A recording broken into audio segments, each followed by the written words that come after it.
Olá pessoal, é sabido que existem muitas divergências entre pessoas no mundo inteiro, dentro de um país, no mesmo país, dentro de uma cidade, dentro de uma mesma família existem divergências. A maior divergência principalmente ocorre quando as pessoas não seguem aos ensinamentos da palavra de Deus, aqueles ensinamentos que Jesus nos deixou. Aí existem mais divergências ainda.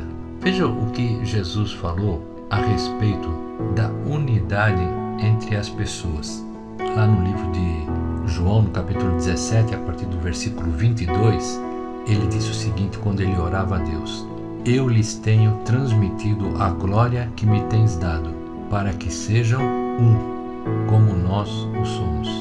Eu neles e tu em mim, a fim de que sejam aperfeiçoados na unidade, para que o mundo conheça que tu me enviaste e os amaste como também amaste a mim.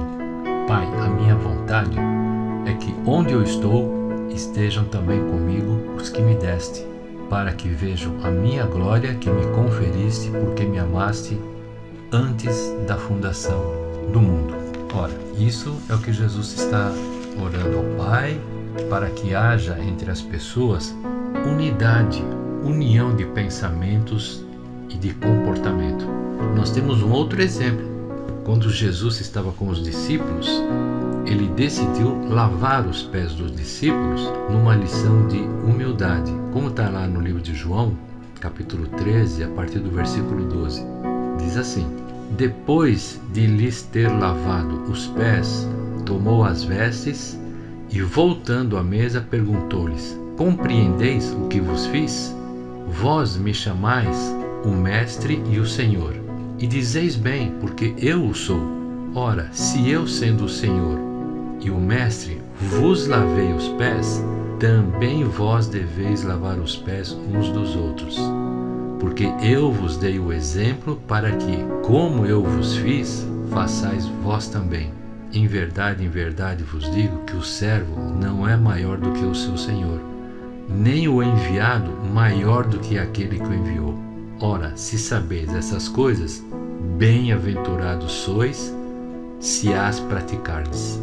Vejamos nessas duas situações como Jesus estava orando ao Pai para que as pessoas tivessem a unidade do jeito que Jesus tinha com o Pai, para que todos aqueles que ouvissem a palavra de Jesus, seguissem a Ele, se tornassem um também no pensamento, nas atitudes e no respeito uns para com os outros.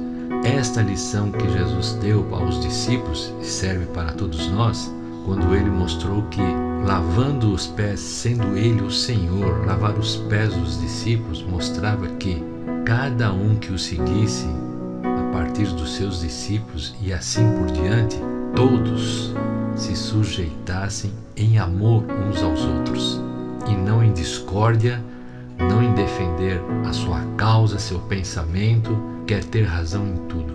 É um grande exemplo que Jesus nos dá, e se as igrejas seguissem com quebrantamento de coração, com humildade de comportamento e não se julgando alguma coisa a mais só porque se julga salvo, liberto e por isso acaba tomando atitudes que não agradam a Deus, o mundo seria diferente. Entre os próprios cristãos deveria haver muito maior unidade e respeito um para com os outros. É assim que se deve fazer. É assim que agrada a Deus. É assim que seria feito se todos seguissem esse exemplo de humildade que Jesus deixou. Se você gostou dessa mensagem, compartilhe com outras pessoas também. Que Deus te abençoe em nome de Jesus e até a próxima.